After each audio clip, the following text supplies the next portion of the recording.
All right, let's talk about, that was a surprising pick, no doubt about it, and I don't think that's uncommon. That was a recurring theme in the post-round one conversations. Let's talk about one of your favorite picks, and we're going to go to pick 19. And this young man, Rick, I haven't said that enough during the draft season, was number 8 on my big board, edge rusher Jared Verse out of Florida State. Yeah, no, I really thought the Rams knocked it out of the park, and I was surprised that Jared Verse, the edge rusher from Florida State, was still here. To me, he has an explosive first step. He is very strong at the point versus a run. He is a speed-to-power rusher. And to put him together with who they drafted last year from Tennessee, I think they're Byron Young, and then you got Kobe Turner, your Kobe Turner inside in the middle. They got a young core of pass rushers. And the reason why the LA Rams turned it around last year was, I understand the offense, but because Raheem Morris did such a great job with that defense. Absolutely. And again, he was my edge rush one. And wherever you have him on your board, it feels like Les Snead and Sean McVay keep hitting home runs. And this time they did it with the first-round pick. Last year they did it with, and the years before that even, without the picks. But last year's draft class was truly special. All right, my favorite pick in this class was the guy that we've sort of talked about already, that we thought was a possibility at Atlanta to come in right away and be Grady Jarrett 2.0. Instead, Byron Murphy II out of Texas went to Seattle. And I was reading some of the remarks from John Schneider and Mike McDonald, the new head coach, this morning. They were seriously considering trading down, but they said he was too good to pass up. And we've talked about this. We would not have been surprised had Byron been the first defensive player off the board. The first defensive player actually just went one pick ahead of him, 15. That's the first time we saw a name on the defense, and that was Laiatu Latu to Indianapolis. But he is different than Leonard Williams in terms of his size, but they plan on using him in a similar manner, according to their comments. What do you think about that? And the other thing I'll say, and sort of, again, bringing it back to the Atlanta conversation, the plan with Byron in Seattle is to bolster that defense because the offense is pretty much where it needs to be. Maybe make a tweak here, a tweak there, but it feels like they're all in on winning now as opposed to thinking for the future. Yeah, and Mike McDonald coming in from Baltimore, this is a perfect fit. This is how they're going to start building their championship roster again. When you can get a player with this caliber of talent, not only versus the run, but as an inline rusher, we talked about a little bit with Pete last night. He probably saw a little bit of Madubuike in him as well. And Madubuike was the engine that made Baltimore Ravens defense tick last year. So to get an inside pass rusher, which is one of the hardest positions to find, and to get him here at this pick, great value. And Aaron Donald went in the middle of the first round as well. He's not Aaron Donald, but we talk about the measurables and how sometimes that position slips a little bit. And we would have been way less surprised, because we talked about it, if Byron Murphy II had gone to Atlanta and Michael Penix Jr., which would have been surprising, but you sort of hinted at it, ended up in Seattle. Instead, we got the reverse.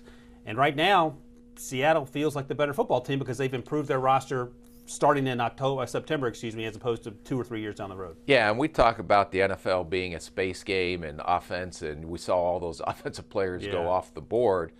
But if you're going to advance in the playoffs, you have to play good defense. And I think Seattle has done a tremendous job building that defense. And it did not surprise me that they went defense with a first-round pick and a guy of this caliber because of their defensive-minded head coach. Last year, Devin Witherspoon, who plays like he weighs 290 pounds, and now they got Byron Murphy up front. That's a fun defense moving forward. All right, let's go to our least favorite pick.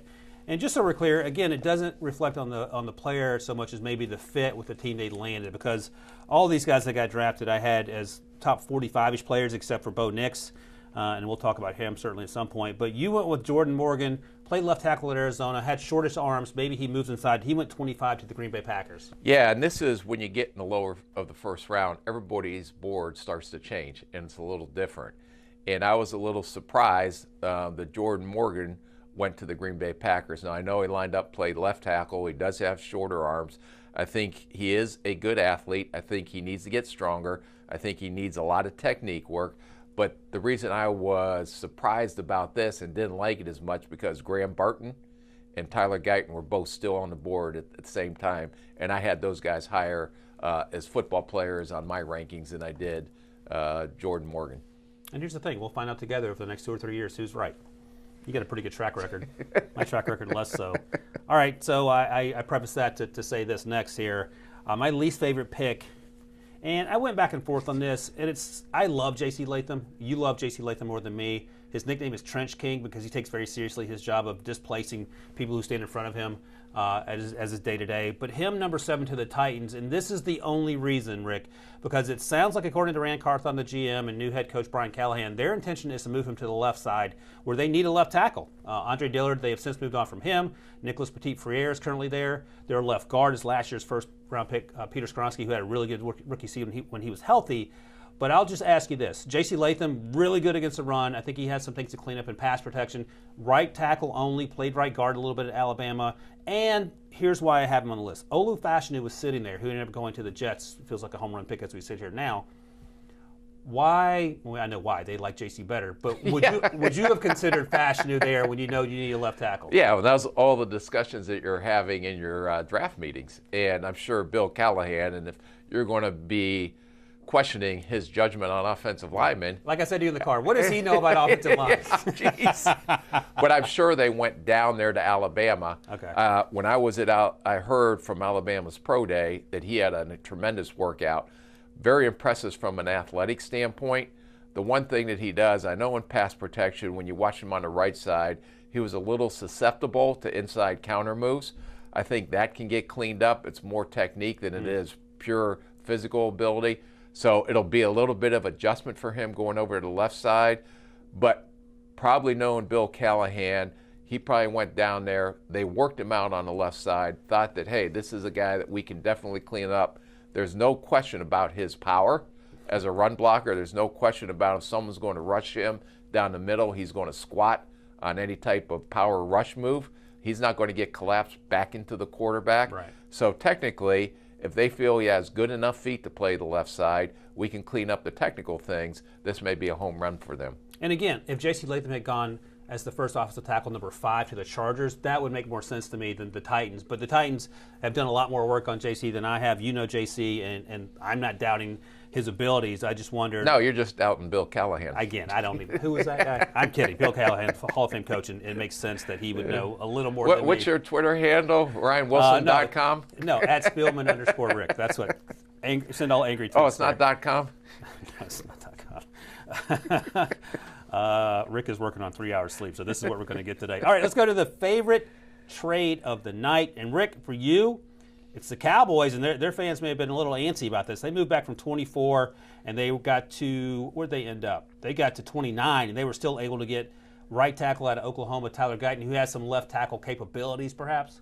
Yeah, no, and I think this kid is another right side player, right side offensive tackle that can move over to the left side. And I think they'll line him up on the left side. The reason I like this trade was because they were able to still fill a need and pick up a third-round pick. So that'll help continue to build that roster since they weren't active in free agency this year. And I know they have some cap restraints with the contract of Dak Prescott. They still have to extend CeeDee Lamb. They still have Micah Parsons that they have to give money to as well, and Dak Prescott because he's going into the last year of his deal. But I thought the move to trade back, which was a risk, and still have Tyler Guyton sitting there at 29 was one of my favorite trades. Not to say that Detroit didn't go up and get a heck of a player in Terrion Arnold, because they definitely needed a corner. So I think it is a win-win with both teams. But I think the gamble that Dallas took by moving back and still getting a Guyton really paid off. Yeah, they passed on Jordan Morgan. They passed on Graham Barton, which also made some sense. Still got Tyler Guyton in the third-round pick.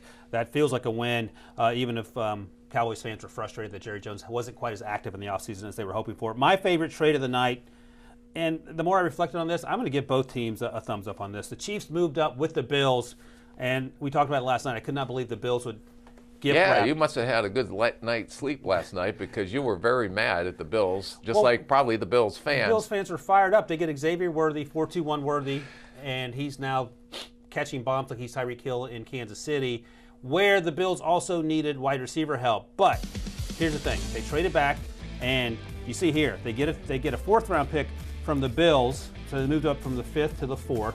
Their 7th-round pick improved 27 spots, and then they traded down again, Rick, to pick 33 to allow the Panthers to move up to get Xavier Legette. And when they traded down, they got a 3rd-round pick. So Brandon Beane needs some draft picks. They, as you've talked about, they had to rejigger that roster because they had to get rid of some guys. and free up some money. So I think they're in pretty good position because they can take Ladd McConkey, they can take A.D. Mitchell, they can take Keon Coleman in the first round. They're still going to get that wide receiver. But I think in the moment when you're a Bills fan and you keep seeing them trade down, you get a little frustrated with that. Yeah, and even though you were upset just like the fans were, Yeah. I thought it was a pretty smart move because they had to cut a lot of players that were the core of their franchise. I'm talking about on the defensive side of the ball. They need corner, they need safeties.